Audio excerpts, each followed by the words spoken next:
Ini adalah bentuk kekecewaan kami sebagai tenaga medis. Sebenarnya ini bukan kami menyerah ya, ini sebenarnya bukan bentuk kami menyerah. Kami tidak menyerah untuk melawan COVID-19 ini. Kami akan selalu berusaha dan selalu berjuang sampai titik darah penghabisan. Banyak tenaga kesehatan itu yang gugur karena berperang melawan COVID-19. Misalkan saja itu keluarga Anda, itu keluarga kalian, bagaimana perasaan kalian kalau itu ditolak?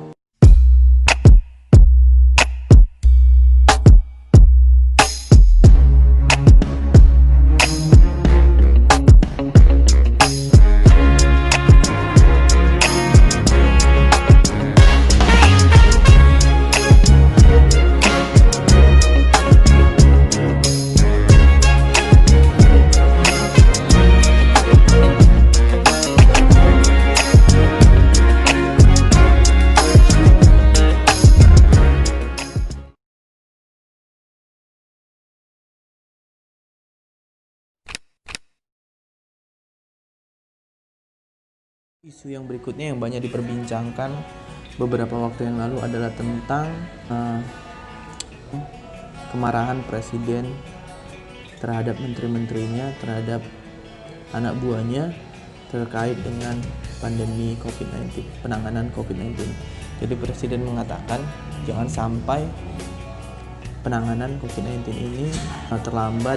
Jadi responnya tidak biasa-biasa aja, harus extraordinary. Beliau mengatakan seperti itu. Jadi beberapa waktu yang lalu presiden marah-marah terkait kerja menterinya yang tidak memuaskan ya dalam penanganan COVID-19, karena ada beberapa yang menganggap permasalahan ini permasalahan biasa ya. Jadi ini bukan permasalahan biasa, ini dampaknya sangat luar biasa sekali dari ekonomi, tidak hanya kesehatan, ekonomi, politik, budaya, dan seluruhnya itu sangat berdampak. Mungkin ada beberapa yang menganggap ini biasa, padahal ini dampaknya sangat luar biasa sekali ya. Ini apresiasi sekali untuk Presiden Joko Widodo, telah sangat keras, bahkan sampai beliau mengatakan kalau perlu dikeluarkan perpu kita keluarkan demi 260 juta rakyat Indonesia. Beliau rela mengorbankan reputasinya, kemudian rela mengorbankan reputasi politiknya untuk 260 juta ya. Jadi harapannya menteri-menteri yang di bawahnya juga harus mengikuti arahan beliau ya, jangan sampai kita terlambat dalam penanganan ini.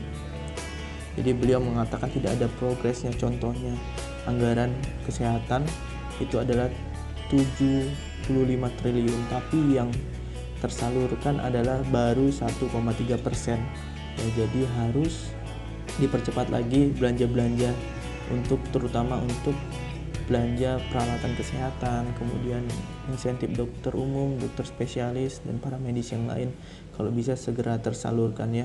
Jadi kalau kementerian itu hanya beberapa menteri yang bekerja extraordinary ya, bekerja keras, bekerja cepat, itu tidak bisa. Kenapa? Karena banyak aspek yang terganggu akibat COVID-19 ini. Jadi pekerjaannya itu harus holistik, bersatu, holistik, dan berkelanjutan, karena dampaknya adalah banyak, dampak kesehatan, dampak sosial, dampak ekonomi, dan banyak dampaknya terhadap bisnis-bisnis, UMKM ya, para pekerja-pekerja. Jadi benar-benar menguras waktu, menguras tenaga, menguras pikiran dalam penanganan COVID-19. Jadi tapi aku yakin kita semua bisa bersatu untuk melawan COVID-19, mudah-mudahan segera berakhir ya. Nah, ini juga salah satu isu yang banyak sekali diperbincangkan di tengah-tengah masyarakat, yaitu tentang corona ini konspirasi atau enggak sih sebenarnya ya. Jadi ada isu mencuat awalnya yang mengatakan bahwa ini adalah konspirasi, ini adalah buat-buatan, ini adalah virus yang dikirim untuk menguntungkan satu pihak ya. Sebenarnya mereka mengatakan seperti itu, menganggap bahwa COVID-19 ini adalah virus yang dikirim atau senjata biologis yang digunakan oleh Cina. Isu yang pertama itu bahwa ini diproduksi di laboratorium di Wuhan sana, di Cina, sebagai senjata biologis. Yang kedua, ini juga senjata biologis yang digunakan Amerika Nah, yang ketiga ini adalah yang banyak sekali diperbincangkan bahwa virus corona ini berasal atau virus corona ini diciptakan oleh Bill Gates. Ya, kenapa begitu? Sebenarnya pada 2015 Bill Gates memberikan pidato bahwa akan banyak manusia meninggal karena penyakit yang disebabkan oleh infeksi menular dari virus. Nah, ini mungkin karena ada pernyataan seperti itu, maka disangkut pautkan saat sekarang ini. Nah, kenapa begitu? Karena Bill Gates adalah salah satu orang yang banyak mendanai dalam penanganan COVID-19. Kurang lebih Bill Gates menyuntikkan dana sekitar 3,8 triliun untuk penanganan virus corona. Nah, ini dijadikan isu bahwa COVID-19 itu adalah sebuah konspirasi. Terlepas itu dari itu semua, sebenarnya kalau kami dari tenaga medis tidak penting itu konspirasi atau tidak. Yang paling terpenting adalah COVID-19 ini ada, virusnya ada, bisa menyerang manusia dan terbukti dan dapat menyebabkan kematian. Jadi tidak penting itu konspirasi atau tidak, tapi yang terpenting virus ini ada. Para tenaga medis akan berusaha bekerja keras untuk menangani virus COVID-19 ini. Ya, mereka akan berusaha melindungi negara Indonesia ini untuk melawan COVID-19 ya. Yang penting yang kami percaya bahwa virus ini ada. Jadi, ini harus diatasi. Ini merupakan masalah kesehatan bersama. Ini adalah masalah global yang harus dilawan. Ya, mudah-mudahan seluruh tenaga kesehatan atau para medis selalu diberikan kekuatan dan kesehatan untuk melawan COVID-19. Nah, isu berikutnya adalah terkait dengan, mungkin ini juga cukup memprihatinkan ya, bagi aku cukup memprihatinkan bahwa ada oknum-oknum yang menolak, contohnya mengambil paksa jenazah, menolak pemakaman jenazah karena COVID-19 ya. Ada yang mengambil paksa jenazah padahal harusnya pemakaman itu dilakukan dengan protokol kesehatan. Jadi pada saat-saat sekarang ini, pada saat pandemi sekarang ini, itu pasien-pasien ODP, PDP walaupun belum keluar swabnya, apabila meninggal harus dimakamkan dengan prosedur COVID-19 ya. Jadi bisa saja ketika sudah dimakamkan itu hasil swabnya negatif, karena memang pada saat sekarang ini semua pasien yang ODP dan PDP itu harus dimakamkan dengan protokol COVID-19 ya. Jadi beberapa waktu yang lalu ada juga berita bahwa jenazahnya diambil paksa atau jenazahnya ditolak dimakamkan, padahal pemakamannya itu sudah sesuai dengan protokol pemakaman COVID-19. Jadi kita akan coba bahas permasalahan hukumnya ya, hukum apabila ada orang-orang atau oknum-oknum yang melakukan ancaman atau perlawanan terkait dengan penanganan pasien-pasien COVID-19 ya, sesuai dengan KUHP dan Undang-Undang Nomor 4 tahun 1984 terkait dengan penanganan wabah. Polisi bisa menjerat orang-orang yang melakukan hal-hal seperti itu dengan pasal berlapis. Yang pertama pasal 212 dan 214. Bunyinya pasal 212 seperti ini: barang siapa dengan kekerasan atau ancaman kekerasan melawan seorang pejabat yang sedang menjalankan tugas yang sah, atau orang yang waktu itu menurut kewajiban undang-undang atau sedang membantu, diancam karena melawan pejabat dengan pidana kurungan penjara 1 tahun 4 bulan. Sementara pada pasal 214 menyatakan bahwa paksaan dan perlawanan tersebut yang terkait pasal 212 bila dilakukan oleh satu orang atau lebih secara bersama-sama diancam dengan penjara maksimal 7 tahun penjara. Jadi ini ada ancaman pidananya ya. Jadi untuk orang-orang yang masih berpikiran seperti itu, tolong sekarang ini sadar bahwa misalkan saja itu keluarga Anda, itu keluarga kalian, bagaimana perasaan kalian kalau itu ditolak ya. Jadi Dan untuk yang punya keluarga atau meninggal akibat ODP atau PDP, jangan memaksakan untuk memakamkan jenazahnya sendiri ya, karena harus dimakamkan dengan protokol COVID-19 ya. Jadi kalau pengambilan paksa jenazah itu juga bisa diancam karena menghalang-halangi petugas ya. Itu tadi yang pertama, dengan ancaman 1 tahun 4 bulan, pasal 214, ancaman kurungan 7 tahun penjara ya. Jadi jangan macam-macam karena ini ada undang-undangnya. Aku maklumi bahwa mungkin wajar merasa sedih karena mungkin tidak bisa melihat secara langsung, tapi ini demi kebaikan kita bersama, kebaikan orang yang masih hidup ya. Jangan sampai tertular.